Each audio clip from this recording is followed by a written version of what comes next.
France Maghreb 2. Bienvenue à vous sur France Maghreb 2, c'est parti pour votre grand forum jusque 19h. Ravi de vous retrouver en ce vendredi soir jusque 19h donc avec au programme dans quelques minutes notre Radioton qui a débuté depuis 15h en partenariat avec Muslim Hands pour obtenir le parrainage de plus de 70 enfants au Mali à l'école de l'excellence pour aussi d'obtenir cette somme pour ce quart scolaire pour qu'ils puissent aller à l'école et puis aussi bien entendu pour finir les travaux de cette école de l'excellence. Voilà les missions fixées au cours de ces 3 jours de Radioton sur France Maghreb 2 avec Muslim Hands. Nous aurons Samira Aman, la directrice générale, d'ici quelques instants. La Myanmar pour bien parler Ramadan puisque nous sommes le 7e jour de Ramadan. Un 7 Ramadan. Que s'est-il passé? Vous le saurez dans un instant avec la Myanmar. Les avis tranchés de Monsieur Tariq Pami, de Morad Goad qui seront avec nous aujourd'hui pour nous accompagner. Et puis la candidate aujourd'hui, c'est une femme qui est invitée dans le cadre de Parole de candidat à 18h. Anan Zawani, candidate de Français musulmans dans la 5e circonscription de Seine-Saint-Denis, Aubervilliers, Bobigny, Drancy, Bobigny, Le Bourget. Voilà, elle sera avec nous tout à l'heure à 18h pour nous présenter sa candidature. Côté musique, évidemment, notre coup de cœur, tiens, c'est une belle chanson de Monsieur Lotfi Bochnak sur France Maghreb 2. Lotfi Bochnak en guise de coup de cœur musical sur France Maghreb 2 dans cette émission Le Grand Forum. Nous sommes vendredi aujourd'hui, le 2 juin, ravi de vous retrouver pour cette émission avec la Myanmar pour savoir ce qui s'est passé un 7 de Ramadan puisque nous sommes le 7e jour de Ramadan. Bonsoir Amar, salam alaikum. Bonsoir, salam alaikum. Alors, un 7 Ramadan, que s'est-il passé? Juste avant de commencer par ce mois de Ramadan, juste par rapport au chiffre 7, le symbolisme du chiffre 7, qu'on retrouve dans pas mal de choses et dans pas mal de cultures d'ailleurs. Vous avez par exemple les 7 cieux, ça tout le monde connaît, les pèlerins qui font 7 fois le tour de la Kaaba, les 7 versets de la Fatiha, les 7 jours de la semaine et aussi le parcours qu'a parcouru justement, même si c'est pas du français, ce qu'a parcouru plus exactement Hajar, la femme d'Ibrahim alayhi salam, et quand elle cherchait de l'eau pour son fils Ismaïl alayhi salam, qui était alors encore bébé, et le trajet qu'elle a fait donc 7 fois entre les deux monts, à savoir As-Safa et Ar-Marwa. Donc voilà pour le chiffre 7. Sinon, nous sommes en 361 de l'Hégire et nous sommes en Égypte et c'est là que les musulmans accomplissent pour la première fois donc leur prière dans ce qui deviendra la mosquée Al-Azhar qui est d'ailleurs jusqu'à aujourd'hui a formé des tas de savants à travers les siècles, des savants qui sont venus un peu partout d'ailleurs dans le monde donc pour se former aux sciences religieuses. En 632, nous restons en Égypte et cette fois-ci, donc le 7 Ramadan, nous sommes sous le califat fatimide d'Al-Mohiz et c'est son armée ayant à sa tête Al-Jawar qui prendra l'Égypte et qui fondera la ville d'Al-Qaïra, le Caire, qui donc deviendra la nouvelle capitale du califat. Voilà pour ce jour de 7 Ramadan. Merci mon cher ami Amar et puis bon week-end bien entendu. On vous retrouve, bon week-end à tous, bon Ramadan à tous et puis à lundi Inch'Allah. Non pas lundi mais mardi cher ami. Mardi pourquoi? Oui parce que lundi il n'y a pas de grand forum voilà. Ah il fallait le dire. Oui voilà je vous le dis mon ami. Ah d'accord, ok voilà. bon. On se revoit donc le 11e jour de Ramadan hein.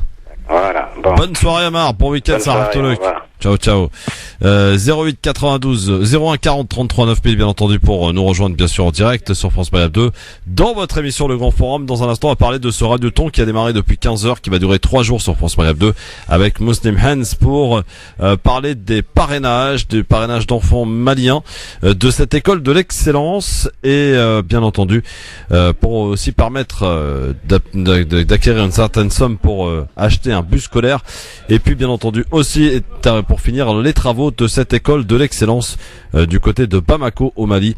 Donc Radioton tout au long de ce week-end. Nous aurons dans un instant la directrice générale de Muslim Hands, Samira Aman. Et 18h invité de ce soir de Parole de candidat, Anan Zawani, de Français les musulmans, candidate dans la 5e circonscription de la Seine-Saint-Denis. Donc Bobigny, Drancy, Le Bourget. À tout de suite.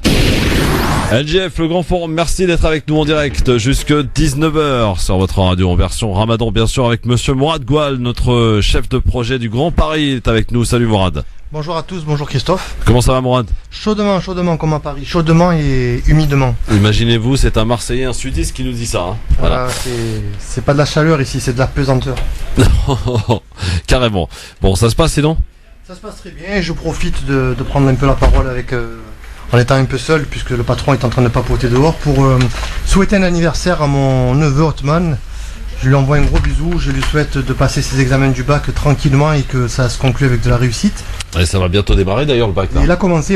Alors, oui. Petite anecdote, monsieur après Parle bien devant le micro Mourad, parce que je t'entends assez mal, voilà. Ah, c'est le micro qui est voilà. pardon. Donc, une petite anecdote, mon petit neveu qui est ceinture marron de judo, a eu l'intelligence de prendre une option judo au bac pour avoir des points en plus. Ah oui, bien joué. Sauf que mon neveu a perdu connaissance au début de l'examen. Ah merde. Donc il nous a fait honte. Et on va te bannir, mon neveu Othman. Voilà. Et un petit coucou à Ahmed et Mehdi du contrôle technique à la rue de Lyon. Et tous les clients, je vous embrasse bien fort. Très bien. Alors, la question du jour, elle est un petit peu compliquée dans le sens où effectivement on aurait eu cette proposition du président de la République qui aurait demandé à l'armée irakienne, je sais pas si tu es au courant, Mourad, de faire assassiner des ressortissants français qui seraient partis donc là-bas en Syrie, des djihadistes, pour les éviter en fait qu'ils reviennent. Alors, la question du jour est la suivante. Faut-il être pour ou contre la position de la France d'autoriser l'exécution donc de ces ressortissants devenus djihadistes en Syrie? Alors quand tu parles de président, tu parles de Macron ou de Hollande? Oui, je parle de Macron, et pour l'instant Macron est le nouveau président depuis quelques jours. Moi je suis un peu sceptique, je pense que c'est plutôt de la news fake. Par contre, c'est pas de la news fake, c'est vraiment officiel. Maintenant les autorités françaises visiblement c'est pas quelque chose de nouveau. J'ai lu un livre au tout début du quinquennat de François Hollande, qui expliquait qui graduait la brutalité, la criminalité de tous les présidents de la 5e République. Donc on apprend que Mitterrand sous la 4e et la 5e a été le plus sanguinaire. Sous la 4e en tant que ministre de l'Intérieur, où il guillotinait à tour de bras tous les Algériens qui étaient dits révolutionnaires. Et en tant que président de la République depuis 81, il a été l'un des présidents qui a donné le plus d'ordres d'exécution. Sarkozy était plus subtil, Chirac aussi, puisque eux donnaient directement les coordonnées des cibles à atteindre aux forces américaines. Et de ce fait, c'était les Américains qui faisaient la basse besogne. Mais après, pour Macron, je suis un peu sceptique. Honnêtement, je pense pas qu'en 3 semaines, on puisse être aussi... Tarek Mami, bonjour, bienvenue. Bonjour Christophe, bonjour à toutes, bonjour à tous, bonjour Mourad. Bonjour Tarek. Tarek, Macron, comme les autres, a demandé à l'armée irakienne de faire assassiner à peu près une trentaine de djihadistes français. Alors, en fait, c'est pas Macron, puisque j'ai travaillé... Ah bon, c'est pas lui? Non, mais c'est pas lui, attends. J'ai travaillé sur ce dossier. Les Occidentaux se sont réunis, probablement quand ils se sont vus dans le sommet de l'OTAN, et ont pris la décision de faire exécuter sur place les originaires de différents pays. Européens. Et par exemple, Trump, d'ailleurs c'est une image qui est passée inaperçue, y compris à la télévision tunisienne, j'ai été pendant quelques jours à Tunis, vous avez une image où vous avez Trump à gauche, Merkel à droite, et entre les deux, et le président tunisien.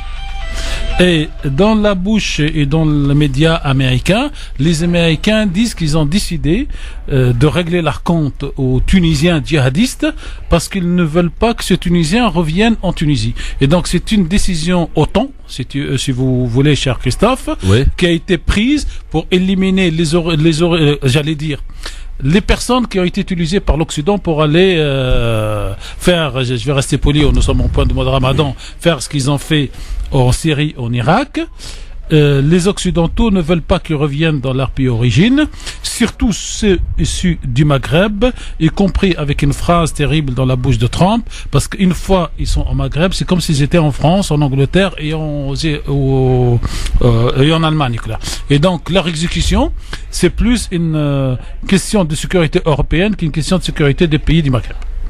Oui, mais cela dit, sans jouer sur les mots, c'est Macron qui est le président de la France. Certes, on fait partie de l'OTAN, donc il assume pleinement. Quand on est président de la République, ça ne marche pas comme ça. D'abord, c'est un employé. Non, mais le président de la République, quel qu'il soit, ne dit pas allez tuer ça. On vient lui dire, Monsieur le Président, on a des propositions.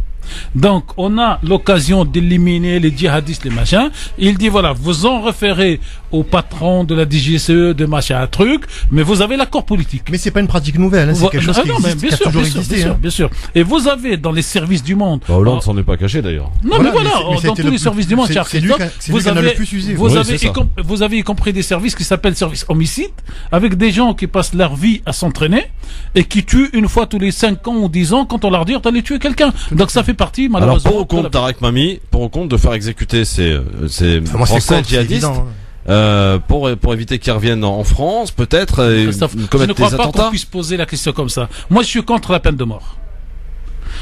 Dans son principe, quel que soit ce que la personne a fait. Puis quel est leur crime, en fait ? Quel est leur crime ? Mais par contre, dans une guerre, on tue et on est tué, c'est la règle du jeu. Oui, mais on est tué par son propre pays, je veux dire. Non, mais c'est pas son propre pays, quoi.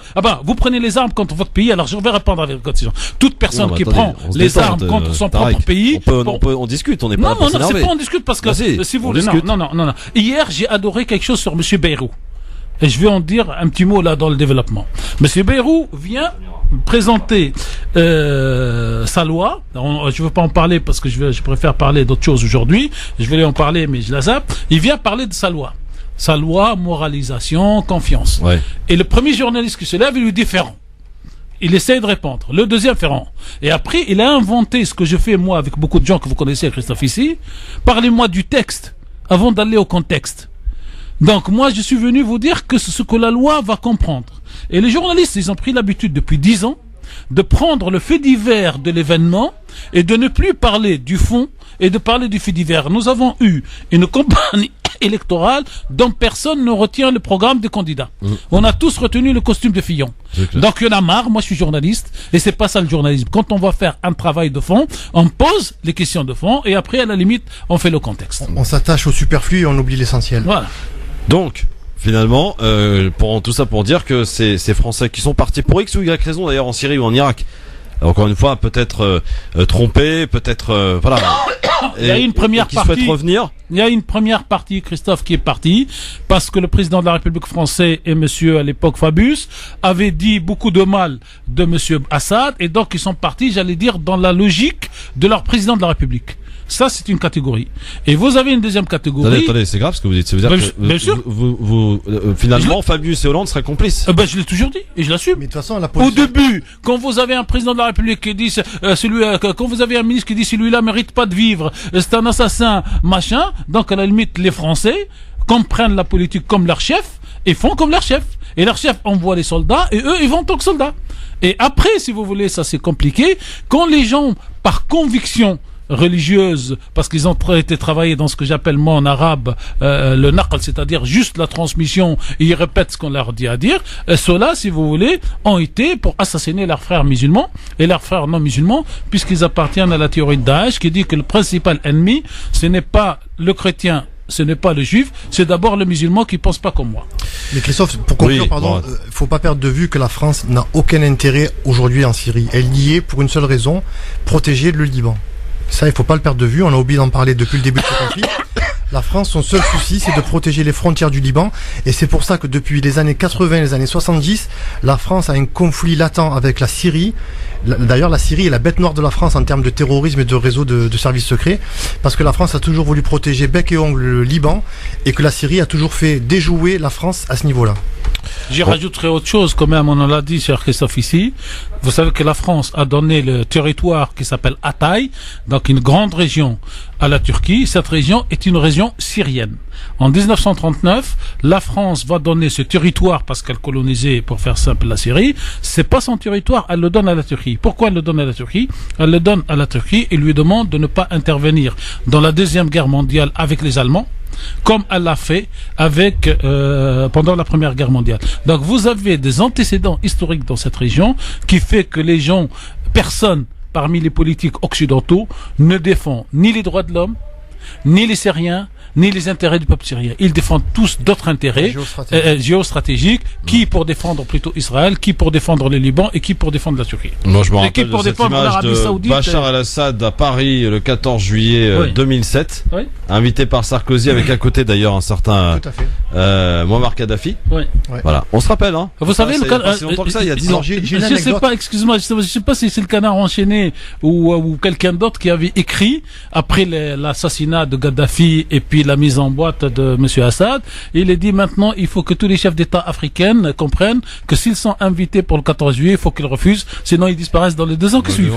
Alors, une anecdote, dans les années 80, les services secrets syriens étaient dirigés par le frère de Hafez al-Assad, le père.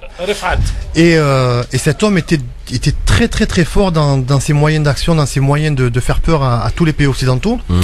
Et les Français, qui se faisaient toujours doubler par les Américains, qui jouaient un double jeu aussi avec le Liban, avaient beaucoup de difficultés à cerner et à contourner les actes de terroristes des services secrets syriens. Et donc un premier rendez-vous dit d'entente amicale a eu lieu au Canada. Et il a été demandé de manière maladroite aux frères de Hafez al-Assad de ne plus avoir pour cible la France, ou en tout cas les intérêts français dans le monde.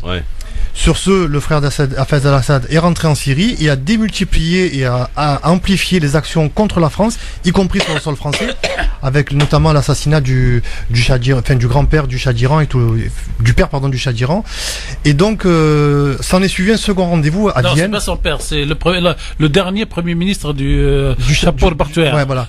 Et s'en est suivi un second rendez-vous à Vienne, qui est la capitale des services secrets, avec notamment les services secrets français et toujours pareil, le frère de Hafez al-Assad. Et là, comme on dit à Marseille, ils l'ont cancré, ils l'ont pris à coups de poing, ils l'ont vraiment lynché. Et depuis ce jour-là, bizarrement, les actes anti-français ont vachement baissé. Non, mais il faut dire qu'il a obtenu en contrepartie de venir s'installer en France et d'acheter plein de biens. Et d'ailleurs, aujourd'hui, il est poursuivi pour blanchiment d'argent, alors parce qu'ils n'ont plus besoin de lui. Alors, on va maintenant faire une petite pause, puisque vous savez, on a démarré depuis 15h le Radioton en partenariat avec Muslim Hands tout au long de ce week-end. Pour une cause très noble, je suis content de cette cause, cher Christophe. Eh bien, nous accueillons la directrice générale Samira Aman. Bonsoir Samira. Bonsoir Christophe. Alors une cause très noble, comme le disait Tarek, puisqu'il s'agit de cette école de l'excellence, de parrainer ces 70 enfants qui en sont donc scolarisés, de leur permettre aussi d'acheter un bus pour les emmener justement à cette école, puisque on le disait tout à l'heure dans Ensemble Solidaire, l'école est à quelques kilomètres de leur lieu d'habitation, donc ils le font à pied pour l'heure, et pour une troisième phase, terminer la phase des travaux de cette école de l'excellence. Samira, ai-je bien tout résumé? Oui, c'est parfait, Christophe. Effectivement, bonsoir à tous. Bonsoir à tous. Ramadan Moubarak aussi à nos auditeurs et à nos invités avec Christophe. On a effectivement un projet qui est le programme d'éducation au sein de Muslim Hands France. L'éducation qui est l'épine dorsale de notre association et qui est en relation directe avec l'avenir que l'on veut construire pour les enfants, notamment orphelins, qui sont parrainés par notre association. Effectivement, ça fait moins de 15 jours que je suis revenue du Mali, que j'ai pu voir où en était la construction de notre école, que nous avons donc lancée l'année dernière, en 2016, pardon. Aujourd'hui, nous avons besoin d'un budget de 75 000 € pour finaliser cette construction. Depuis la rentrée dernière, nous avons 3 classes d'enfants, donc une maternelle, un CP, un CE1 qui ont commencé à travailler, à être scolarisés dans cette école qui n'est donc pas achevée. Et nous avons été confrontés par un gros problème de transport qui fait qu'il y a un certain absentéisme d'enfants qui ont besoin véritablement d'avoir un moyen de transport pour pouvoir aller à l'école dans les meilleures conditions de sécurité, évidemment, pour suivre une scolarité normale. Ensuite, 70 orphelins sont soutenus par actuellement donc notre association et en tout cas l'association Muslim Hands Mali, en tout cas sont prises en charge par le programme d'éducation de manière globale.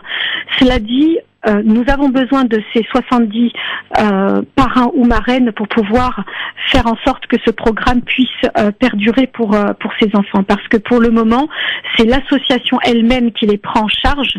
Et le souci, c'est que nous ne pouvons pas éternellement prendre ces enfants en charge puisque nous dépendons directement de l'aide. Très bien, Samira. Alors, pour ce Radioton, pour participer, pour que les auditeurs puissent enclencher cette générosité qui, d'ailleurs, est de toute façon très reconnue de la part de nos auditeurs France Maghreb 2, on va rappeler les outils nécessaires pour que les gens puissent participer, puissent aider et puissent faire que, justement, ces 3 phases importantes puissent être réalisées au plus vite. Oui, nous avons un numéro de téléphone qui est le 01 49 48 05 05, donc qui est le numéro de notre siège en région parisienne à Saint-Ouen. Nous avons le site internet www.muslimhands.fr. Nous avons également notre bureau de Marseille pour lequel je donne également le numéro de téléphone, le 04 91 112 112. Alors c'est vrai que c'est important. Pourquoi l'éducation? J'étais en train d'écouter ce que nos chers invités disaient. À un moment donné, je me suis dit, mais dans quel monde vit-on? C'est vrai que j'arrive avec mon programme éducation parce que j'ai envie de rendre le monde meilleur et que j'ai envie que des enfants puissent avoir un rêve, c'est de pouvoir construire leur avenir. Et je pense que en aidant véritablement, en se retournant et en se tournant vers la jeunesse, vers les enfants qui sont l'avenir, j'espère bien qu'on pourra changer un petit peu le monde. En tout cas, à notre niveau, on fait le maximum pour ces enfants. Ce sont des enfants qui ont envie de réussir. Cette école-là a été créée en 2007. Cette année, elle fête ses 10 ans. 10 ans où on a, en tout cas l'année prochaine, la possibilité de voir la première promotion. Les premiers orphelins que nous avons pris en charge au Mali passeront leur baccalauréat l'année prochaine. C'est un modèle pour les enfants actuels et nous espérons bien pouvoir pérenniser ce projet, en tout cas de pouvoir leur donner les chances de pouvoir construire leur avenir. Le numéro de téléphone pour appeler, donner sans relâche d'ailleurs, 01 49 48 05 05 et le site www.muslimhands.fr. Merci beaucoup Christophe. À tout à l'heure, Samira. Et j'invite tout le monde à être solidaire et généreux. En tout cas, c'est une très belle initiative parce qu'ici à France Maghreb 2, l'école, on adore. Et pour ceux qui sont dans la religion, on la rappelle le premier verset du Coran, Iqra. Pendant ce mois du Ramadan, on donne tous un peu plus, donc on leur demande de donner.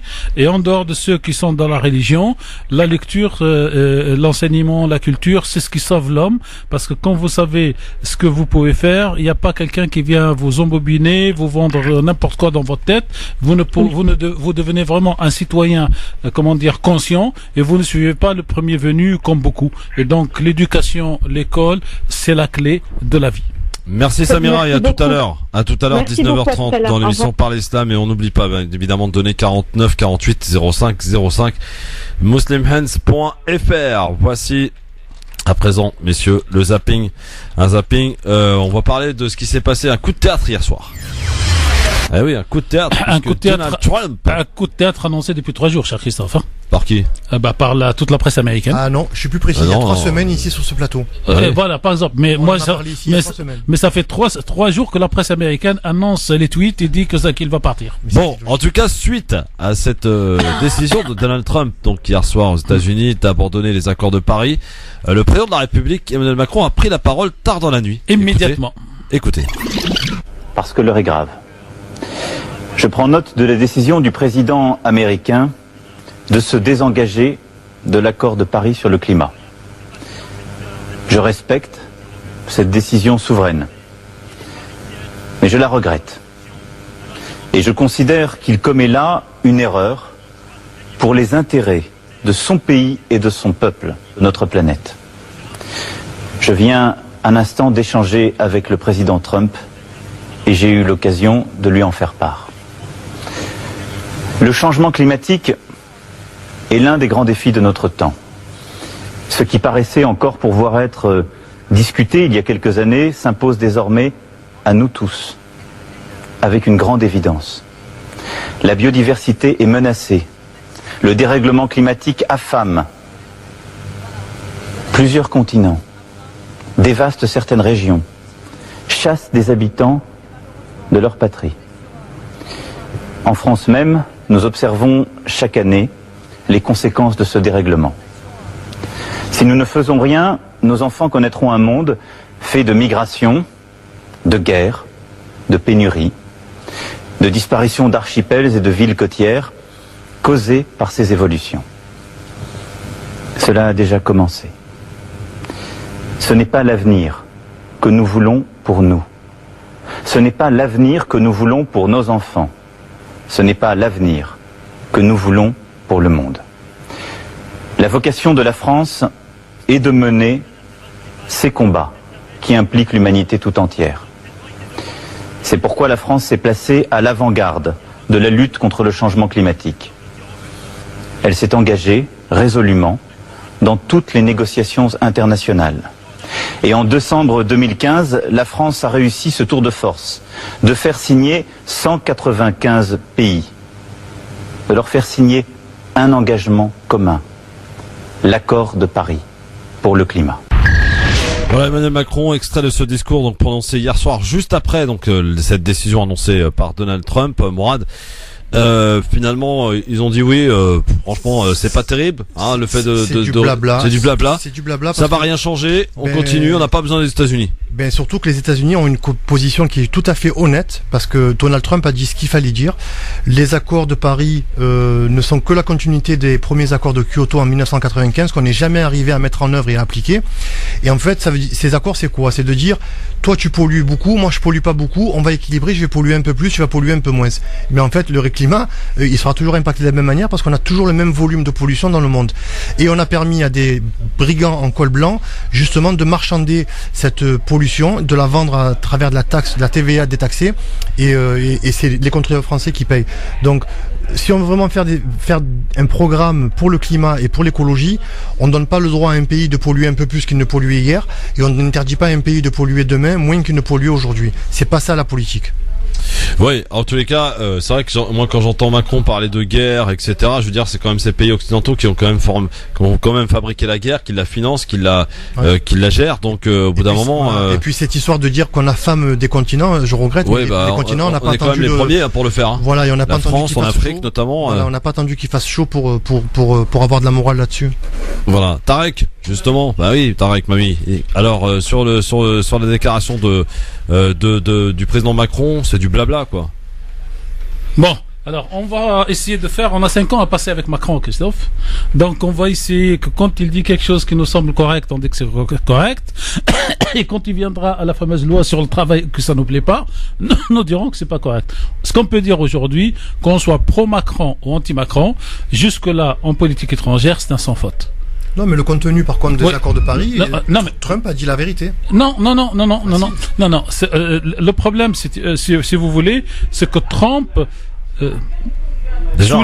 respecte ses promesses de campagne. Non, ça, on est d'accord à 100%. Voilà. Oui, parce que Barack Obama. Ça, on est d'accord. Non, mais la deuxième chose. Il faut pas oublier que Barack Obama, avant de ne plus devenir, voilà, ces derniers mois de présidence, a quand même laissé des petites pots de banane un peu de partout à Trump, en signant des accords, en signant des protocoles.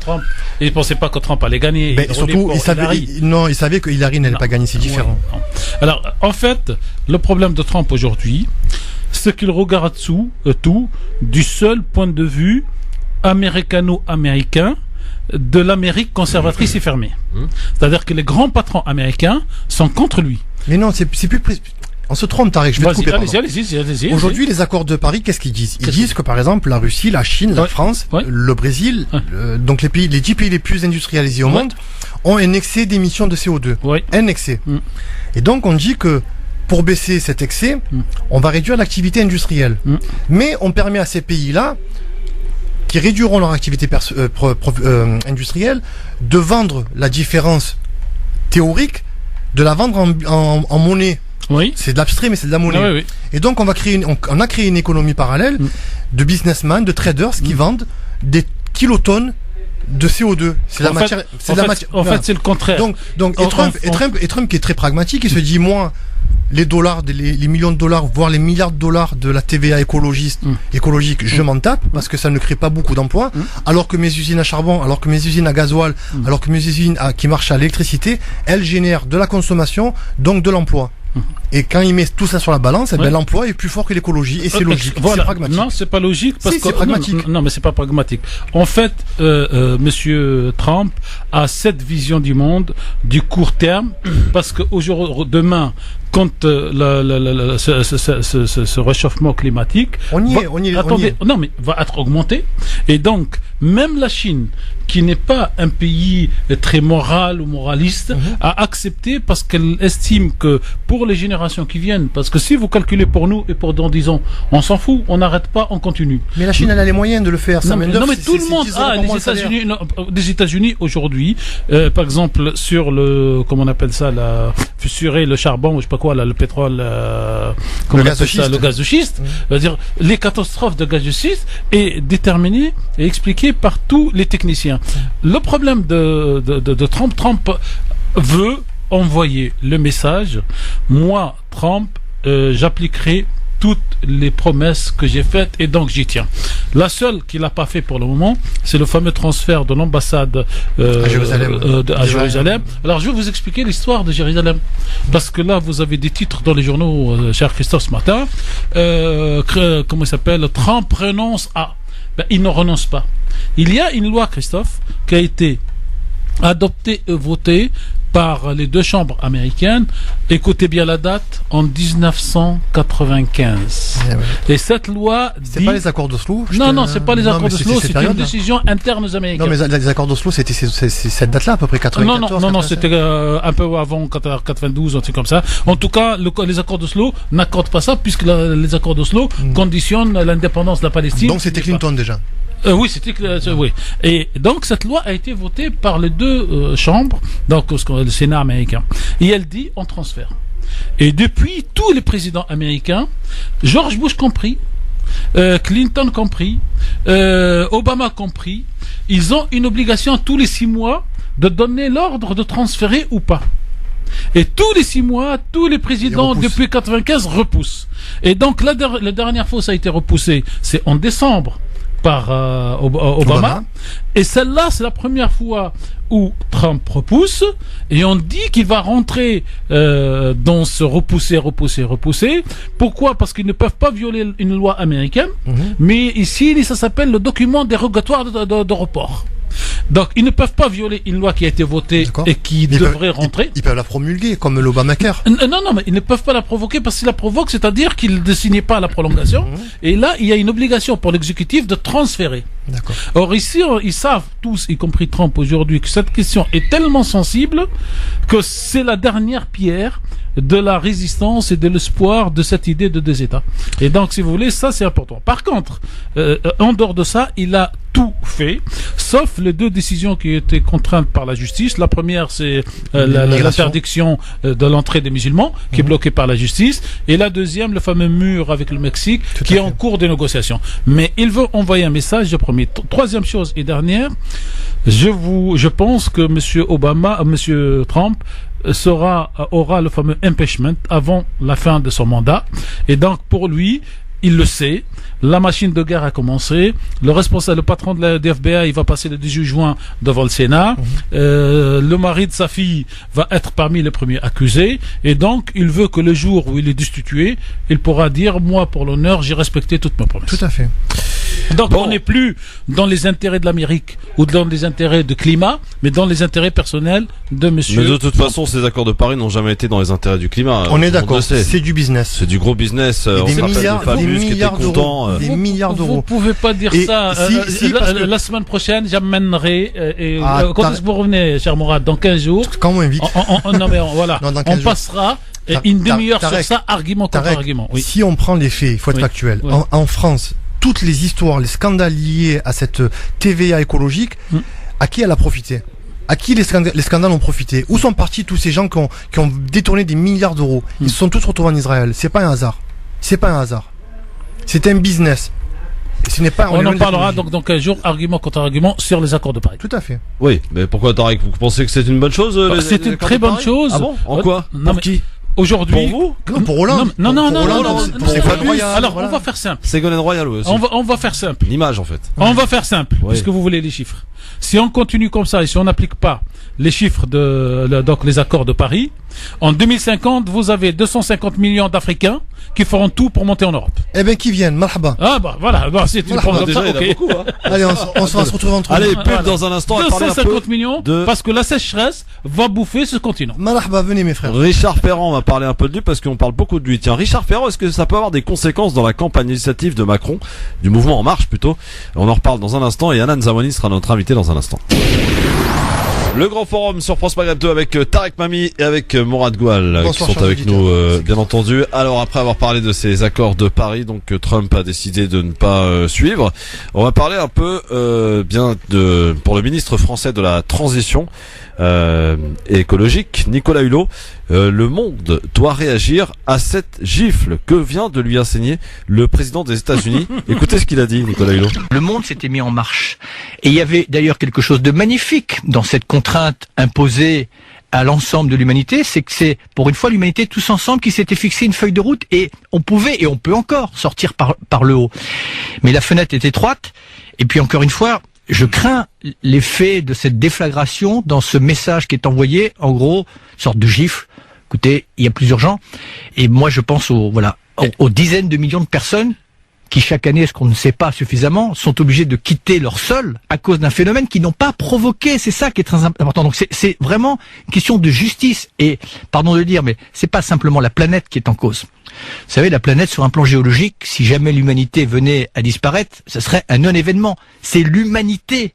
Et je veux pas forcer les traits, mais il faut bien se rendre compte qu'on est à un moment très critique. C'était vraiment pas le moment de recevoir ce type de gifle. Est-ce qu'il s'agit d'une gifle reçue par Donald Trump, par cette décision de Donald Non, Trump? c'est Donald Trump qui a donné la gifle à tous ceux qui ont signé. Ouais. Sauf que j'allais dire, c'est une gifle auto-réverse. On en parlera dans quelques semaines. Et de toutes les façons, Christophe, il faut savoir qu'il ne peut pas sortir. C'est comme le Brexit. C'est-à-dire, il faut qu'il notifie. Et c'est une histoire qui doit se terminer en 2019 dans les discussions, dans les trucs. D'ailleurs, j'ai écouté moi en direct hier. Je sais pas qui c'est qui a écouté le discours de Trump. Et il dit à chaque fois, on se retire, mais on est prêt à renégocier les conditions en notre faveur. Donc c'est pieds en avant et un pied en arrière ou le contraire. N'oubliez pas que Trump a fait ça aussi par orgueil. Oui. Puisque lors du sommet du G7, Ouais. Trump en a profité, notamment de l'inauguration du nouveau bâtiment de l'OTAN. Trump a exigé que les pays contributeurs passent à 2% de leur PIB au financement de l'OTAN, et il n'a pas eu gain de cause. Tout Donc à c'était fait. une manière pour lui de reprendre un peu le... Et il l'a dit d'ailleurs hier, il a dit nous on les défend, on paye pour eux, eux ils Et veulent pas donc, payer. les accords de Paris, c'est juste la réponse du Oui, berger à la bergère. Tout à fait, voilà. Alors, non mais je préfère cette réponse. Et puis, cher Mourad. et puis, est-ce qu'on peut donner du crédit Ouais. à Nicolas Hulot, qui, on va se le rappeler, a fait l'émission Ushuaïa et Okavango. Alors Ushuaïa, il était pas très riche, il avait qu'un deltaplane à moteur. Okavango était un peu plus riche, il se déplaçait en Tupolev, qui consommait autant de kérosène qu'un Concorde à l'époque. Donc, moi, les leçons de morale qui disent faites ce que je dis mais pas ce que je fais, j'y crois pas trop. Voilà. On est d'accord. Alors tiens, juste avant d'écouter Anan Zawani qui est notre invité, un petit sondage que je vous donne. On est à 9 jours du premier tour des législatives en France. Une enquête Ipsos pour Le Monde qui vient d'être publiée ce midi. Le mouvement d'Emmanuel Macron, La République En Marche, est crédité de 31% des intentions de vote. Devant l'alliance des Républicains des centristes de l'UDI avec 22%, devant le Front National 18%, la France insoumise de Jean-Luc Mélenchon est crédité de 11,5%, Wow. le Parti Socialiste en dessous de 10%, Waouh. 8,5%, pour faire très simple. Ouais. Finalement, Alors, c'est le même schéma que... Non, que mais la c'est pire que ça, Christophe. Parce que c'est lui qui fait 20%, Monsieur Mélenchon est de 100 à 11. C'est lui qui faisait 7%, monte à moins de 10. Donc il y a quelque chose qui se passait.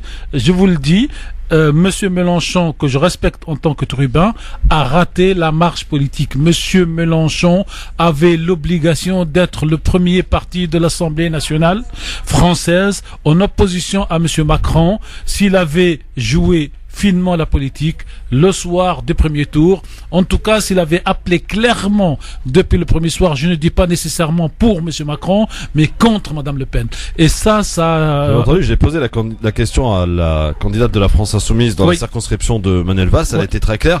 Oui, elle n'a pas parlé de faute politique, elle n'a pas voulu aller jusque-là, mais elle a dit effectivement que ça a été une erreur. Moi, je vous le dis, c'est une faute politique. Il aurait dit la phrase « tous contre Marine ». On en laisse le deuxième tour et on s'occupe du Front National.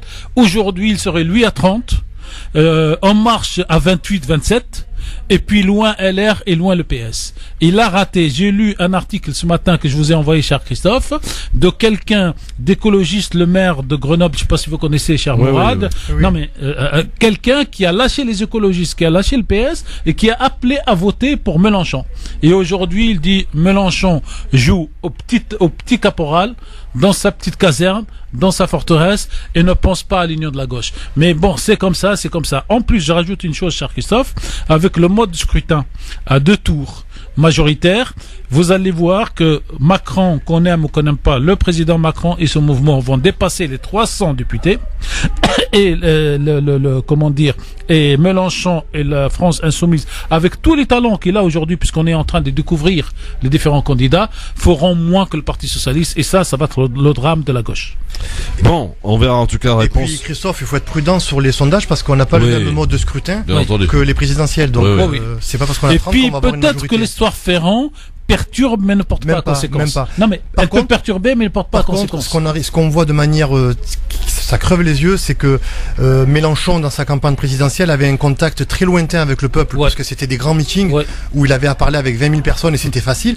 Et aujourd'hui, quand on voit qu'il a cette nécessité d'aller au contact des gens, ça se passe très mal. Il est très autoritaire, il se comporte comme son premier métier, le seul qu'il aurait dû faire d'ailleurs, comme un enseignant, très vindicatif avec le doigt et en donnant des ordres, et ça se passe très mal parce que les vidéos sont là pour montrer le vrai visage de Mélenchon. Et puis il a été dans l'endroit, comme dit Minucci pour une fois, dans lequel il n'y a aucun électeur. C'est le marché des Capucins. Non mais l'autre, celui à côté de la des bus. Non, juste en bas de Saint-Charles et à côté du commissariat de police. La Belle de Mai. Non. Entre le Vieux-Port et le Vieux-Port et Saint-Charles, le marché douane, ou comment il s'appelle? De Noailles. Des Capucins, c'est voilà. Et dans ce quartier, personne ne vote Christophe. Et sa méconnaissance géologique et sociologique, il a vu plein de Maghrébins, plein de trucs, il dit je vais là et tous ils vont voter. Parce que c'est la carte, c'est l'image d'Épinal, ce marché. Oui, tout à fait. L'heure de retrouver notre invité ce soir. Le candidat ce soir avec notre invité Hanan Zawani. Bonsoir Hanan. Bonsoir Christophe, bonsoir à tout le monde. Hanan Zawani que vous connaissez puisqu'elle est également chroniqueuse dans le Grand Forum. Et elle a pris un petit congé pour évidemment se consacrer à la campagne des législatives puisque Hanan est candidate dans la 5e circonscription de la Seine-Saint-Denis, le Bourget-Bobigny-Drancy, pour l'étiquette de Français musulmans. Première question Hanan, avant que tu te présentes aux auditeurs, pour ceux qui ne te connaissent pas, pourquoi avoir fait le choix d'aller du côté de ce parti français musulman et de pas y avoir été en candidat libre, j'ai envie de dire? Alors, tout simplement parce que l'étiquette français et musulman me convenait et que j'étais en recherche justement moi d'un parti qui représente les Français de confession musulmane. Donc j'ai rencontré l'équipe et les cadres de Français musulmans il y a quelques mois pour savoir quel était leur engagement politique, quelle était leur assise.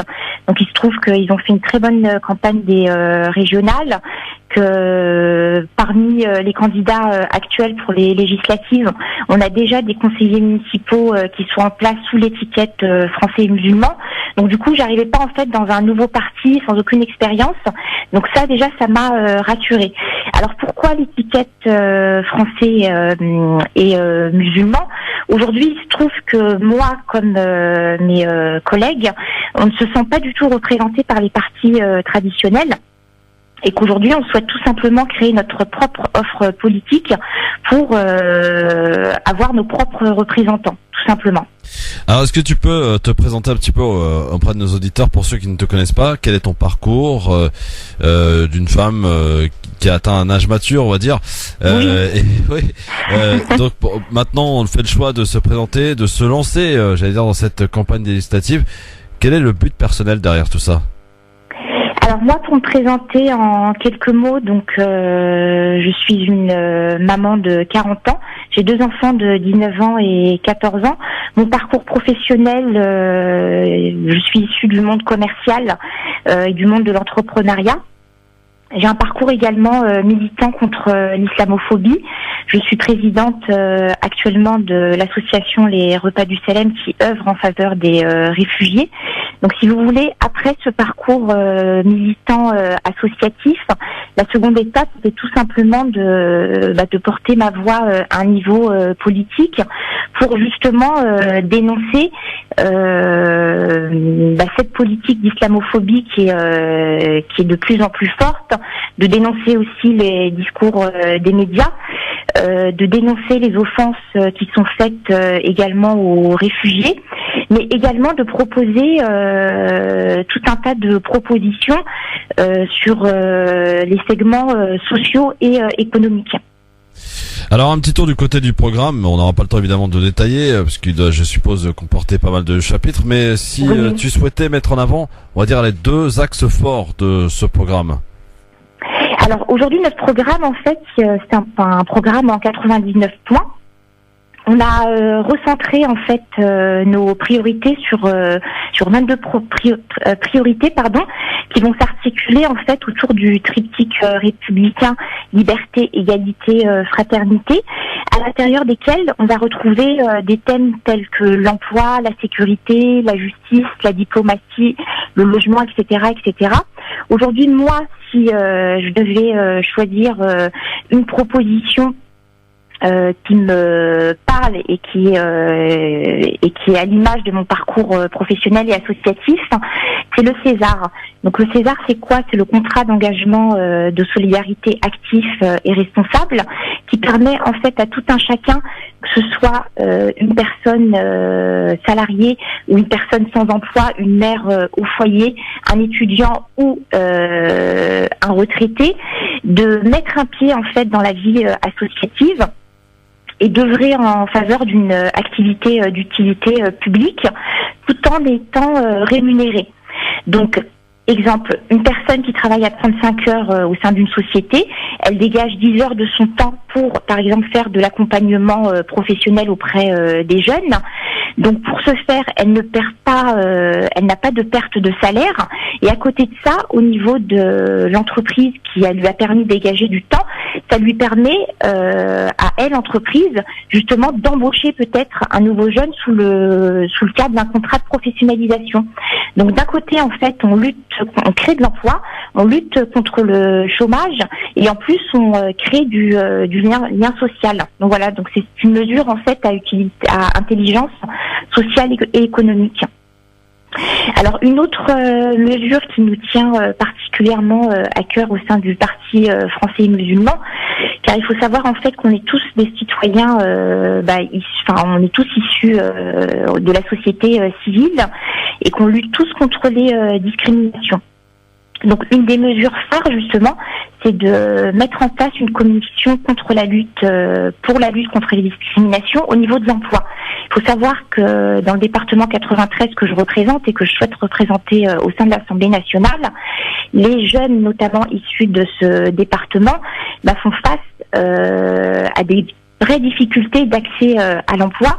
Donc l'objectif étant de garantir l'égalité des chances, on propose tout simplement de mettre en place une commission qui va permettre de vérifier est-ce que on n'a pas des discriminations à l'emploi dues à une origine, donc arabe, noir, on le sait très bien, dues à une religion. Aujourd'hui, en tant que musulman, on est extrêmement stigmatisé et ces discriminations-là touchent également les femmes. Donc voilà, une des mesures. Est-ce qu'il y a un site internet où on peut peut-être regarder plus en profondeur le programme des Français musulmans? Bien sûr, donc vous pouvez aller sur le site Français et musulmans, donc www.français avec un s-musulman avec un s.fr.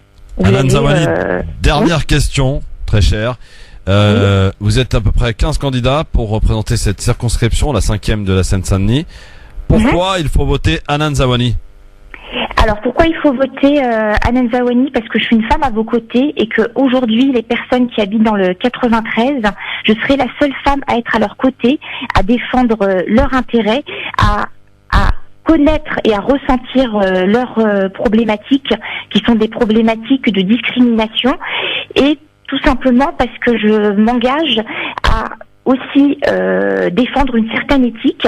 Donc un des points que l'on va mettre en place si on est élu, que ce soit moi ou les 6 autres candidats qui se présentent sur le 93 et le 94, c'est de reverser la moitié de nos indemnités à des associations caritatives de notre circonscription. Voilà. Hanan Zawani, on te souhaite bonne chance en tout cas. Cela dit, j'avais une petite question à te poser, mais tout à fait personnelle. Qu'est-ce que ça te fait de voir les articles, les titres des articles, Hanan Zawani, la candidate voilée? Est-ce que finalement tu n'es pas réduit simplement par le biais avec ton voile, quoi? Cette candidature n'est pas réduite simplement le fait que tu portes le voile? Alors aujourd'hui, on sait que les médias, ils ont besoin de créer le buzz et d'attirer des lecteurs. Donc effectivement, quand on titre une candidate voilée, on sait très bien que ils vont avoir un retour plus fort de lecture. Aujourd'hui, sur les premiers articles, les premières interviews, effectivement, j'étais réduite à un voile. Donc j'ai réussi en réalité à faire imposer de parler aussi de mon programme, parce qu'aujourd'hui c'est ce qui va intéresser les lecteurs et c'est ce qui va leur permettre de voter pour moi. Et à côté de ça, vous faites bien d'en parler, Christophe. Oui, il y a une discrimination qui est très forte en France vis-à-vis de toutes ces candidates. Donc je fais partie, on est 4, parce qu'elles portent le voile, qu'aujourd'hui on est attaqué vraiment de toutes parts par des propos discriminants, insultants, diffamant même, et qu'on a à l'heure actuelle une pétition qui me vise directement, qui a atteint plus de 10 000 personnes, pour justement demander à Monsieur Macron d'interdire aux femmes portant le foulard d'accéder à des élections locales ou nationales. Donc il se trouve que une plainte est en cours pour discrimination et diffamation. Hanan Zawani, merci beaucoup en tout cas. On rappelle candidate donc. Voilà. Et j'espère Bobigny, Le Bourget, Drancy. Donc pour gagner les élections, il faut 16 000 voix, comme je me répète à le dire. Aujourd'hui, on a un député sortant qui se présente pour son 4e mandat. Ouais. Donc, il est juste temps qu'il laisse sa place pour d'autres candidats, et notamment pour le parti français musulman que je représente. Eh bien écoute, bonne chance Hanan, et en tout cas on te reverra après cette élection de retour dans le Grand Forum, très cher. Merci, à très bientôt. Merci beaucoup Hanan Zawani. Voilà, Hanan Zawani, candidate donc, qui nous a expliqué un peu le programme, ce pourquoi elle se présentait. Ça se passe dans la 5e circonscription de la Seine-Saint-Denis. Le Bourget, Drancy, Bobigny. Et pourquoi, Christophe, ne pas demander à l'imam Chalgoumi de la soutenir? Ça serait pas forcément un bon truc pour elle, la pauvre.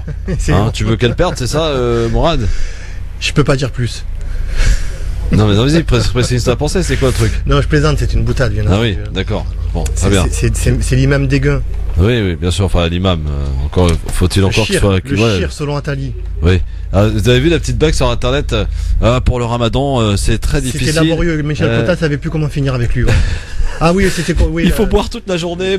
Non, et d'autres disaient Chalgoumi à propos du Ramadan l'a déjà fait l'année dernière. Ouais, ça vaut pas la peine de le refaire. Dramatique. Avant la pub, je voulais quand même qu'on parle un peu de Emmanuel Macron, qui est toujours plus quand même dans l'embarras concernant la situation du ministre de la Cohésion des Territoires, Richard Ferrand. Nouvelle étape franchie hier dans le cadre de dans ces accusations de montage immobilier qui le vise, avec désormais la justice qui s'empare de cette affaire.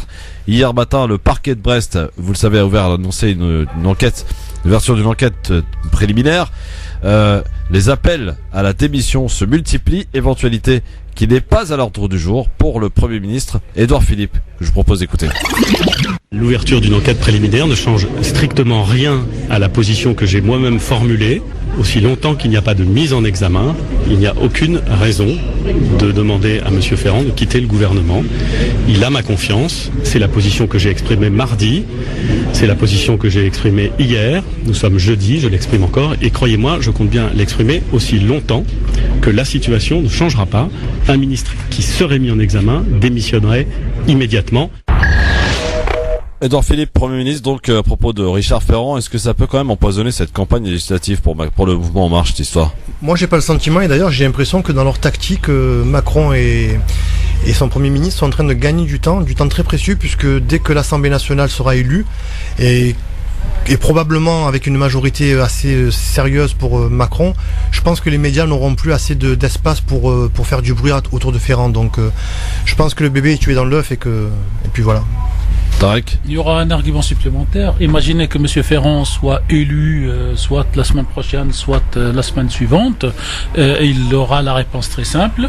Le juge de paix que sont les citoyens n'ont pas pris cela en considération. Donc tant que je ne suis pas mis en examen, je ne démissionne pas. Je pose une question morale, Christophe. Oui. Est-ce que on va s'habituer à dès qu'on dise quelque chose de quelqu'un, combien même les choses sont avérées, et tant que cette personne n'est pas mise en examen, est-ce que cette personne va être obligée de démissionner? Est-ce qu'on va passer de l'excès où on faisait tout avant à l'excès où dès qu'on est soupçonné on démissionne? Voilà. Est-ce que ça serait normal? Non, ça, pour moi, c'est non. Pour moi, je crois qu'il faut trouver un juste milieu. Pour moi, le juste milieu, c'est la fameuse jurisprudence Balladur qui a été mise en examen il y a quelques jours pour l'affaire Karachi 20 ans après, mais c'était une bonne jurisprudence.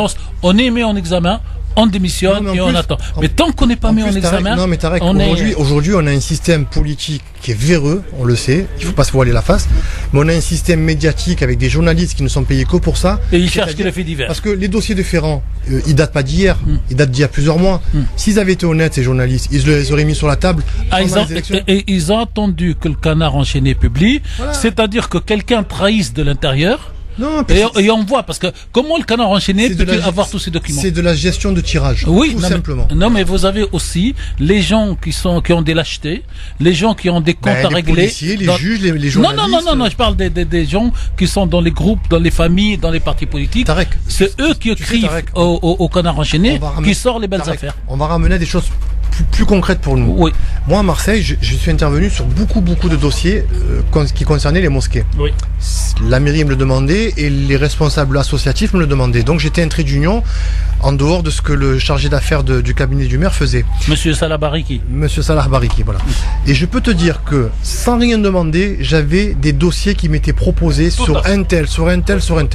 Alors imagine un journaliste, quand on lui amène un dossier tout prêt sur un tel ou un tel. Pas tous les journalistes. Aujourd'hui, il n'y a plus que le Canard. Pourquoi? Parce que tous les journalistes mais c'est des journalistes au Canard ou pas? Mediapart, c'est des journalistes ou pas? Non, mais c'est le seul. Parce que tous les autres reçoivent les dossiers. Et tous les autres, ils appartiennent à Drahi. Il est pas fou. Voilà. Attends. Et autres. Ben voilà, il a tout dit là. Voilà, il appartient à Drahi, ou l'autre appartient à Lagardère, l'autre appartient à ceci. Donc voilà, forcément. À Arnaud, et l'autre appartient à Monsieur Canal+, et ainsi de suite. Voilà, exactement.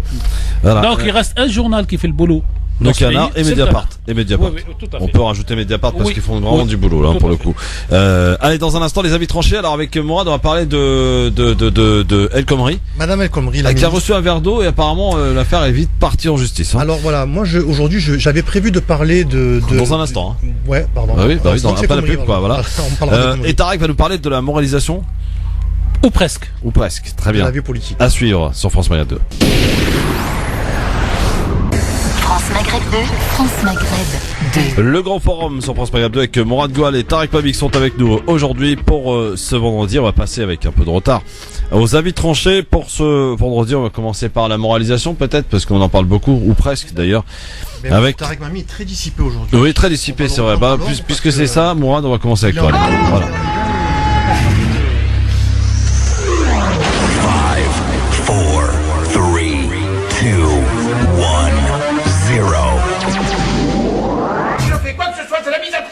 Alors qu'est-il-moi, allez-y. Alors, on va parler de la moralisation de la vie politique ou presque avec Tarek Mabi pour ce papier. Ou presque, j'ai dit, ou presque. Ouais. Bonjour. En fait, c'est pluralisme et expression politique aux élections législatives ou comment arracher de nouveaux droits. Alors que nous voyons beaucoup de nos compatriotes issus de la colonisation et de l'immigration, surtout ceux de culture ou de confession musulmane, rester passifs et se contenter de se plaindre lorsqu'ils ne sont pas contents d'une situation qui les frappe, ou de ce qu'ils considèrent à tort ou à raison comme une injustice à leur égard, qui les frappe individuellement ou collectivement, alors que nous entendons beaucoup de nos auditeurs se plaindre de ces situations, ne pas se remettre en cause et imputer tout le malheur du monde aux autres pour se contenter de se complaire dans la position de la victime éternelle, prenons et prenons comme principe l'expression arabe, la fameuse « la porte m'a frappé » et autre « j'ai été frappé par l'œil ». En arabe, « al-bab dharabni wallah dharbouni bil-ayn ».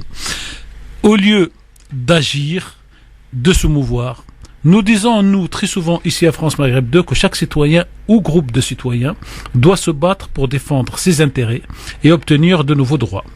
Nous prenons cette position à la fois pour des raisons politiques que pour des raisons culturelles et religieuses, puisque nous sommes en plein mois de Ramadan.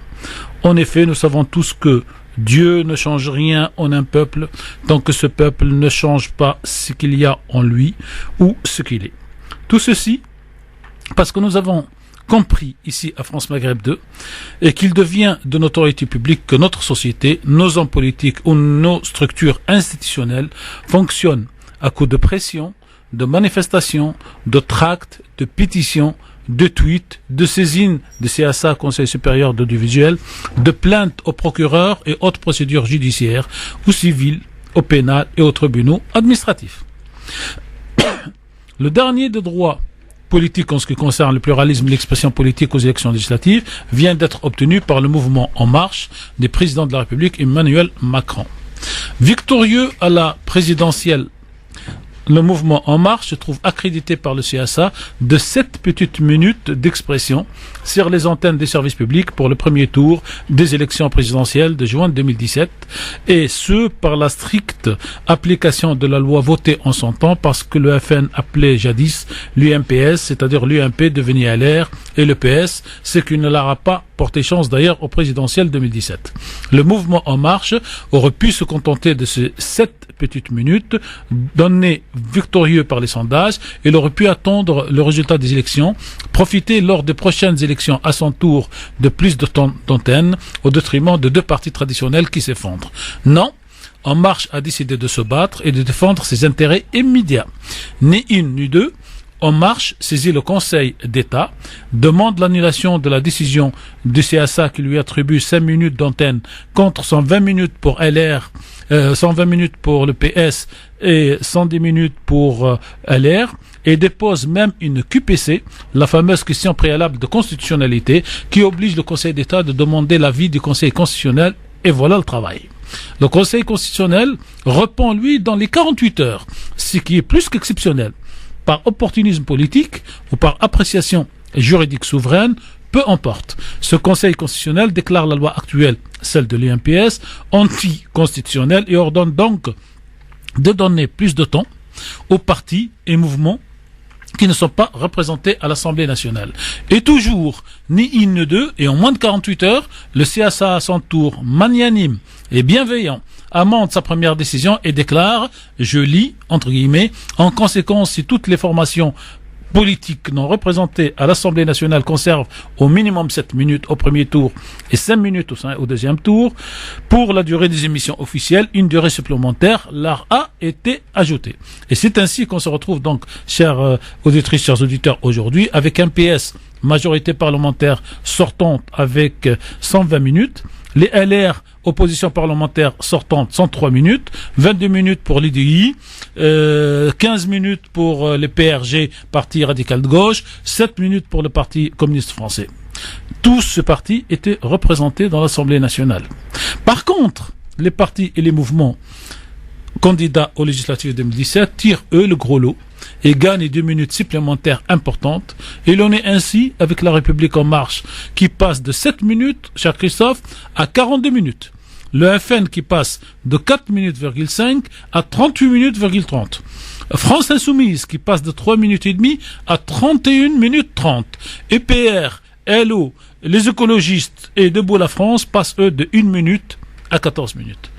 Morale de l'histoire, en démocratie, rien ne tombe dans la bouche des citoyens par la volonté ou la générosité de la classe politique dirigeante du moment, et que tout nouveau droit doit être arraché par les personnes concernées, les citoyens.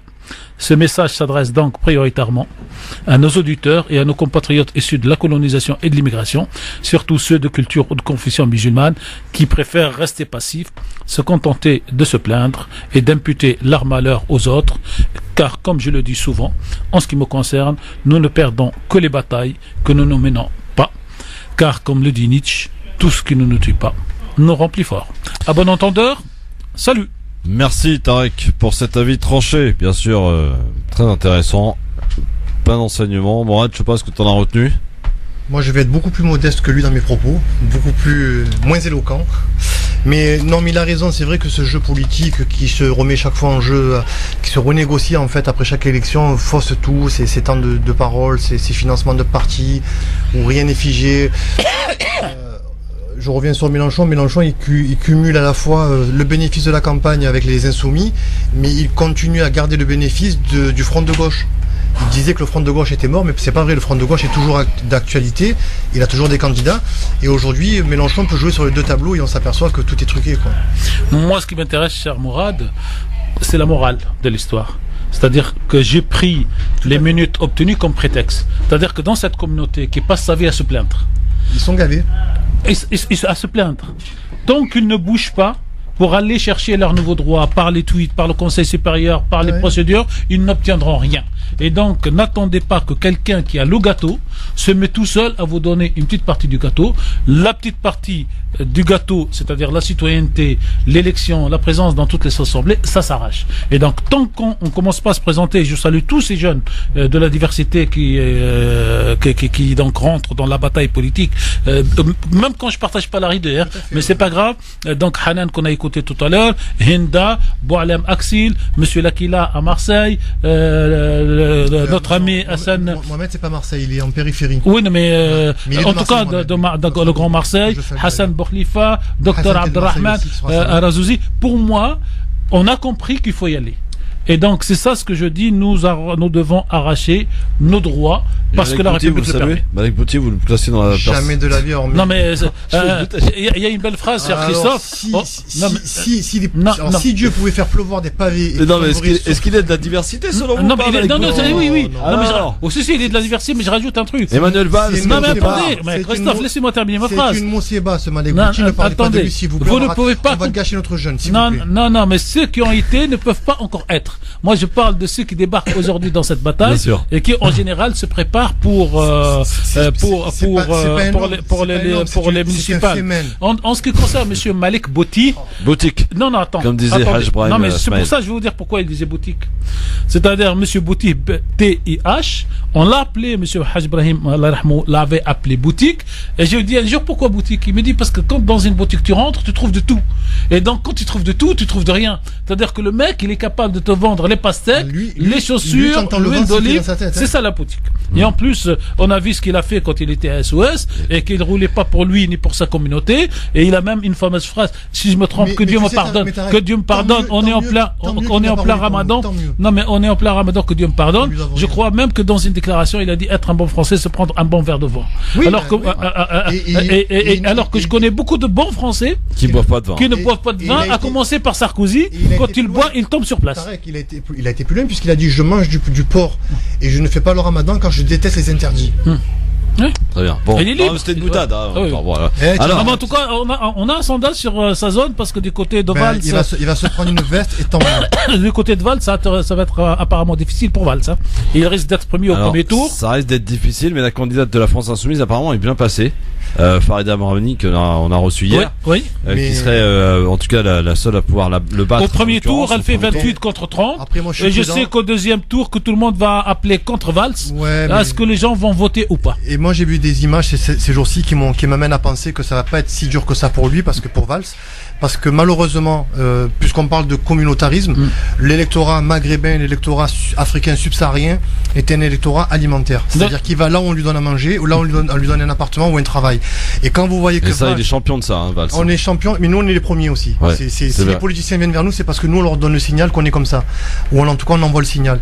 Et quand Valls arrive à se faire inviter dans un repas où il y a 400 ou 500 personnes Alors je sais pas si c'est des Comoriens, des Africains, je m'en fous. Non, mais attendez. Je finis. Oui, allez-y. Moi je trouve que c'est indécent. Alors 2 éléments. Et deuxième chose, quand je vois dans une vidéo où une personne, je sais pas ce qu'elle est cette personne, mais qui interpelle Valls en disant alors est-ce que tu trouves qu'il y a beaucoup de blancos et qui vient défendre Valls, c'est un black, j'en ai marre. Alors il y a 2 choses. J'ai envie de me mettre tout terre. La première, ce repas aurait eu un sens s'il avait eu lieu à la mosquée d'Evry. Et s'il avait invité tous les élus. Non mais attendez. Là où il avait l'habitude d'y aller, c'est déjà un signal, ça veut dire qu'il n'est plus, en tout cas, le bienvenu à la mosquée d'Evry. Voilà, donc ça c'est. Et la deuxième, ce repas, moi je pense qu'il l'a monté avec ses amis et tout ça, parce que c'est un truc communautaire, on prend un réfectoire, c'est juste pour l'image et pour le tweet. Dans un quartier qui s'appelle le quartier de la pyramide à Ivry. Oui, par contre, je rajoute que il y a beaucoup de médias qui l'ont appelé, qui l'ont appelé pour venir le suivre, pour faire un sujet. Ça a été interdit. Il l'a refusé. Tout à fait. Parce que, si vous voulez, il veut se faire discret par rapport au national et il espère que les locaux alimentaires vont pour éviter les petites phrases et les tweets assassins. Ouais. En tout cas, bon, voilà. Alors pour Mike Bouty, ça risque d'être compliqué aussi dans sa circonscription. Inch'Allah. Voilà, donc affaire à suivre donc le 11 juin prochain. Chers auditeurs, faites des doigts. Alors comme en ce qui concerne bien nous n'avons pas beaucoup d'auditeurs en Tunisie, en Algérie, au Maroc, on a quelques-uns, mais il y a le silence électoral pour les Français qui résident à l'étranger qui commence ce soir à minuit.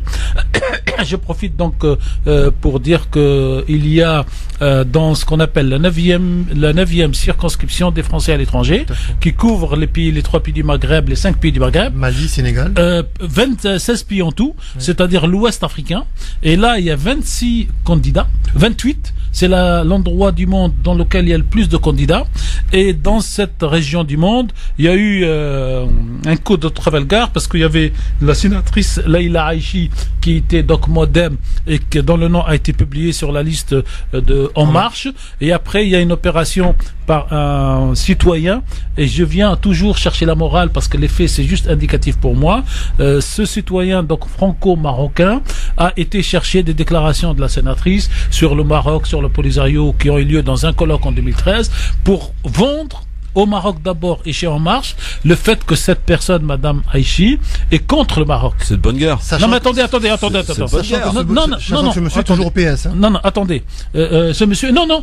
Il a démissionné au mois de septembre. Ce monsieur a été dans tous les partis pour faire ça. Il a essayé jusqu'au septembre et tout ça. Non, ce qui m'intéresse, c'est que En Marche prend en considération une guéguerre j'allais dire maroco-algérienne malheureusement entre deux et qu'elle se couche, c'est-à-dire qu'on risque d'avoir, et c'est là moi mon signal d'alors et la ligne rouge, on risque de se retrouver en politique comme en islam. Nous n'avons pas pu construire un islam français parce que les chefs, entre guillemets, de l'islam de France sont encore tenus ou se couchent d'eux-mêmes, des fois qu'on leur demande, devant le gouvernement ou les États du Maroc et d'Algérie. Et je crains que ce geste de ce citoyen franco-marocain ouvre le chemin. Est-ce qu'en politique, on subisse les mêmes conséquences? Et c'est pour ça, si vous voulez, que je préférais d'abord saluer Madame Leïla Aïchi, que je connais par ailleurs, et pour le travail qu'elle a fait en termes écologiques, parce qu'elle est l'une des rares avocates françaises spécialisées en écologie. Et la deuxième, pour dire attention, nous ne pouvons pas à la fois constituer une communauté franco-maghrébine ou franco-musulmane très forte en France pour peser en France dans nos intérêts et dans les intérêts de nos enfants et rester à jouer sur ce qui se passe au Maroc ou en Algérie. Nous devrions, et c'est la règle à France Maghreb 2 depuis des années, tracer une ligne rouge pour dire ce qui se passe de l'autre côté au Maghreb, on va le laisser aux citoyens maghrébo-maghrébins. Nous, notre intérêt ici en France, c'est de jouer la solidarité intermaghrébine, intermusulmane pour revenir à mon texte et pour qu'on arrache nos droits. Bon, allez Mourad, l'avis tranché pour finir. Mourad Goual, concernant l'affaire El Khomri. Alors, c'est un avis qui est juste... moi, j'étais agacé, donc je rappelle les faits. Myriam El Khomri est en campagne pour les législatives dans la 18e circonscription de Paris. C'est Paris 18e en gros. Voilà, Paris 18e, donc c'est un quartier très populaire, très coloré. Et alors, je rappelle juste parce que vous êtes Marseillais. Oui, j'ai du mal à reprendre mes repères. Oui, non, mais c'est pas ça. Alors, c'est le quartier où est élu Jospin. Tout à fait. Daniel Vaillant se présente aussi. Ah oui, Daniel Vaillant se présente contre El Khomri. Ok. Bon, je me tais. Donc El Khomri a été arrosé d'un verre d'eau ce dimanche par alors là on précise un militant d'ultra-gauche. Je sais pas pourquoi on précise d'ultra-gauche, en tout cas il s'est pris un verre d'eau. Et comme la justice en France est indépendante et très lourde et très lente, ce militant a été déféré en comparution immédiate, donc pour avoir jeté un verre d'eau non pas sur une ministre mais sur une candidate, il faut bien le préciser. Et ce candidat, cet individu va être convoqué au mois d'octobre pour être jugé. Donc ça veut dire que en France, il y a des gens qui se font agresser tous les jours, à qui on vole des portables, à qui on vole des véhicules, à qui on vole des maisons, à qui se font agresser pour leur origine, pour leur culte, pour plein de choses. Ces gens-là sont toujours déboutés par la justice. On considère que l'affaire est classée parce que les faits ne sont pas assez probants, parce qu'ils ne sont pas établis, parce qu'on n'arrive pas à identifier le responsable des faits. Et là, un verre d'eau, on arrive en 48 heures à mettre dans une procédure judiciaire un individu pour un verre d'eau. Le scooter de Sarkozy, ça. Et voilà. Et ce qui m'agace, donc, c'est cette rapidité, donc, qui prouve bien que la justice n'est pas indépendante. Et c'est ce manque de réciprocité, parce que nous, en tant que citoyens, en tant que justiciables, quand nous sommes attaqués, agressés par le monde politique, par ces élus, nous, on n'a pas droit à la justice, parce que la justice nous est refusée, et dans tous les sens. Et à un moment donné, j'espère que en France, on va un peu se réveiller, et qu'on va arrêter de croire au monde des bisounours. La justice n'est pas indépendante, et il faut qu'elle le devienne. C'est une condition sine qua non de la démocratie. Merci Morad Goual pour l'avis tranché. Messieurs, on va terminer cette émission en musique. Je dirais juste que M. Goual doit rappeler, comme l'a dit Christophe, à la fois le scooter de M. Sarkozy, tout à fait, ouais, mais aussi la gifle de M. Valls, ouais, où le jeune a été condamné à 3 mois avec sursis et à 120 heures de trucs. Et je complète une autre affaire qui dure depuis pratiquement 20 ans, l'affaire de Karachi, où Balladur vient à peine d'être mis en examen, alors que si c'était vous et moi qui avions juste détourné de nos propres sociétés, ne serait-ce que 1000 €, la mise en examen aurait mis 6 mois pour arriver. Oui, alors on va peut-être apporter des petites nuances quand même. Lorsque Valls était Premier ministre, lorsque on parlait de Sarkozy, bon, c'est vrai que Sarkozy était le président, son fils, ouais, voilà, ça peut aider. El Khomri, elle est plus ministre, elle est simple candidate. Et on parle d'un verre d'eau, on parle pas d'une gifle. On parle pas d'une gifle, d'une insulte, d'un vol. Et avec ces chaleurs, je pense qu'elle aurait dû remercier le monsieur de l'avoir arrosé. Non, mais on peut aussi, alors là, je veux avoir une contradiction avec toi ou avec vous. Il faut je veux dire un truc. Pourquoi le verre d'eau? Et pourquoi pas je pense que c'est parce qu'il s'est contrôlé, non? Non, non. C'est ce qu'il avait apporté de même, peut-être? Non. Alors, non. Pour moi, lecture primaire, communautariste fermé. Je vous arrose parce que vous nous avez arrosé? Non, parce que vous êtes en Ramadan et que vous n'avez pas le droit de boire. Peut-être, c'est vrai. Voilà. Si tant est qu'elle le faisait, on ne sait pas. Non mais, lui, oui. pour lui... Vous pensez que ça va jusque-là? Oui. Je sais pas. On va dire que le Ramadan a des effets secondaires sur les sur tout le monde. Non, pas sur moi. Merci Morad, merci Tarek, on va finir en musique. Viva la Palestine. La belle musique, cher Christophe, que vous allez passer quand vous voulez. En fait, même si les choses ne sont jamais claires, le fait que les Palestiniens arrêtent la grève de la faim au bout de 5 semaines, un peu plus. Et c'est pas grâce à Pizza Hut, hein? Non, c'est pas grâce à ça. C'est grâce à Marwan Barghouti et à toute l'équipe. Barghouti, ouais. On dit dans les négociations qu'ils ont gagné 80% de leurs revendications. Je rappelle que la revendication était des revendications très simples. Dans la démocratie, la seule démocratie du Moyen-Orient, c'est pouvoir être visité par leur famille, c'est pouvoir accéder au téléphone public qui est dans la cour de la prison une fois qu'ils sont condamnés. Et les repas? Non, mais le repas, à la limite, c'est pas le principal. Le principal, c'était la famille, la santé, les études, le téléphone et la non-incarcération des mineurs et de tenter d'arrêter l'incarcération administrative. C'est exactement ce que demandent les Corses. Non, mais non, c'est pas la. Non. Morad, des fois, le côté marseillais vous submerge, donc je peux vous le dire. Non, les Corses sont français. Je plaisante. Non, mais vous pouvez pas plaisanter. Pour moi, on peut pas présenter avec les prisonniers palestiniens qui sont des prisonniers politiques. Toute proportion gardée, effectivement, d'accord.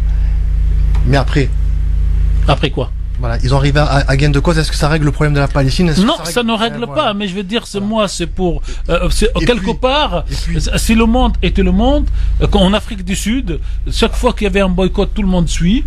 Aujourd'hui, si vous voulez, c'est pour leur rendre hommage qu'on va écouter. Bien sûr, il faut les soutenir.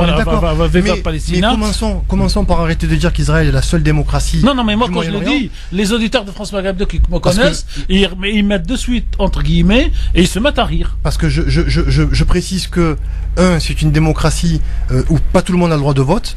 notamment les Palestiniens qui ne sont pas de nationalité israélienne, alors que c'est doit être une nationalité de facto pour eux, parce qu'ils ont été annexés, ou les... Non, mais les Palestiniens de 1948 voilà, mais votent. Nous sommes, ouais, mais oui, ils sont en Jordanie, ceux-là, ils sont plus là-bas. Non, non. Il y a même 7 députés à la Knesset. Et puis, est-ce qu'un pays dirigé par l'extrême droite peut être dit un pays démocratique? L'Autriche. Est-ce qu'un pays et la France, si Madame Le Pen arrive. Est-ce qu'un pays dont tous les leaders, présidents et premiers ministres, non pas présidents, pardon, tous les premiers ministres élus ont été des anciens aigles noirs de l'armée? Bah non. Est-ce que c'est une démocratie? Une démocratie commence par tracer ses frontières. On est dans un régime militaire. Non, mais elle commence par tracer ses frontières. Israël aujourd'hui n'a pas de frontières reconnues, ni par elle-même, ni par l'ONU. En tout cas, c'est un État religieux. Un État religieux, hein. Il y a un caractère comme l'Arabie Saoudite. Oui, si vous voulez, moi, quand je dis entre guillemets, on rigole. D'ailleurs, merci les Saoudiens. Hein, vous savez qu'ils ont renforcé l'aide militaire à Israël. Oui, indirectement, en versant les 400 milliards. 75 milliards de plus supplémentaires à l'aide israélienne. Voilà. C'est ce qu'a donné Trump grâce à la générosité des Saoudiens. Voilà. Magnifique, hein. Il a dit, ils vont payer et se coucher, ils ont payé sans coucher. Bon, donc, alors viva Palestina. Donc viva Palestina, et c'est en hommage aux 1000 grévistes qui ont arrêté leur grève de la faim à la veille du Ramadan. Bravo à eux. Et encore une fois, cher Christophe, cher Mourad, on n'obtient les droits que ceux qu'on arrache. Aucun dirigeant ne vous donne des droits qu'on ne vous battez pas.